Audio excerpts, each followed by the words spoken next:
आनंदराजी आंबेडकर, देशमुख कुटुंबातील सर्व सदस्य, सूर्यवंशी कुटुंबातील सर्व सदस्य, आज हा संभाजीनगरातला मोर्चा भर उन्हामध्ये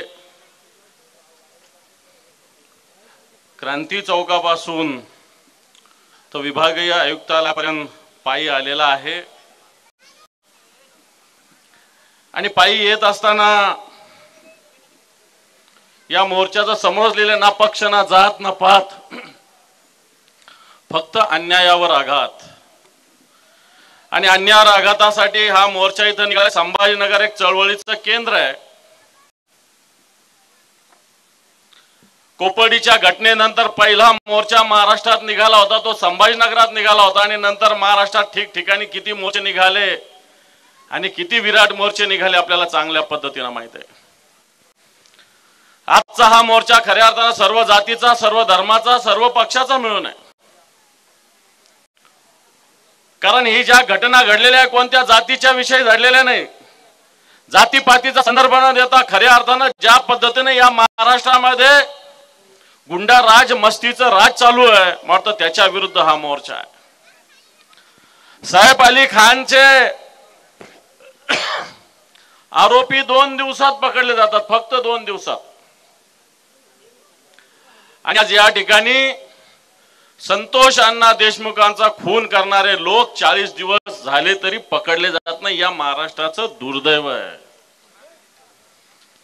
आणि असं असताना एकीकडे राज्याचं सरकार सर्व काही राज्यात सुरळीत चालू आहे असं म्हणतं,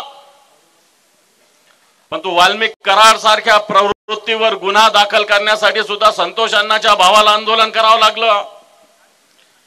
त्याला मोका लावा म्हणून म्हणायला लावायला सुद्धा आंदोलन करावं लागतं। घरात दुखाची घटना घडलेली असताना या लहान चिल्ल्या पाल्यांना न्याय मागण्यासाठी या महाराष्ट्रात फिरावं लागतं। खऱ्या अर्थानं या महाराष्ट्राला याची खऱ्या अर्थानं आपल्यालाच खऱ्या अर्थानं याची शरम वाटली पाहिजे, अशा प्रकारची स्थिती। आणि म्हणून हा अन्यायाविरुद्ध एल्गार मोठ्या ताकदीने आपल्याला उभा करायचा आहे। एकीकडे प्रफुल्ल पटेल सारखे लोक म्हणतात की कोणी राजीनामा मागायचा, धनंजय मुंडेचा नाही द्यायचा का? याच प्रफुल्ल पटेल विषयी मुंबईत येऊन पंतप्रधान म्हणले होते की कुछ लोग मिर्ची का व्यापार करते हैं, कुछ लोग मिर्ची से व्यापार करते। इकबाल मिर्ची नावाचा जो अतिरेकी त्याच्याविषयी बोलले होते पंतप्रधान। आज हाच प्रफुल्ल पटेल अशा पद्धतीने बोलत असताना मला तो वाल्मिक कराड असेल, धनंजय मुंडे असेल, हे एकाच माळेचे मणी आहेत।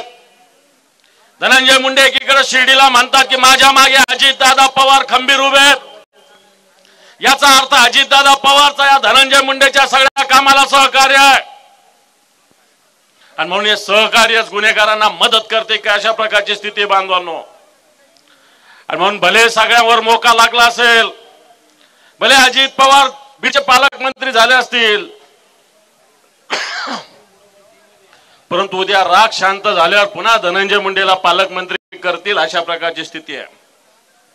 आणि म्हणून या सगळ्याला विरोध आपलाय। आज हा मोर्चा निघत असताना फास्ट ट्रॅक कोर्टामध्ये सगळं चाललं पाहिजे। लवकरात लवकर सगळ्या घटना, कुटुंबीय म्हणतात की मला या सगळ्या गोष्टीची आम्हाला माहिती पाहिजे।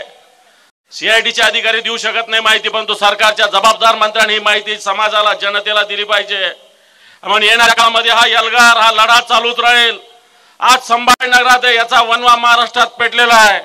आणि जोपर्यंत संतोष अण्णा देशमुख यांचा खून करणाऱ्याला फाशी मिळत नाही तोपर्यंत आपल्याला स्वस्थ बसता येणार नाही बांधवांनो। आणि म्हणून सोमनाथ सूर्यवंशींचा सुद्धा जेलमध्ये खून झाला।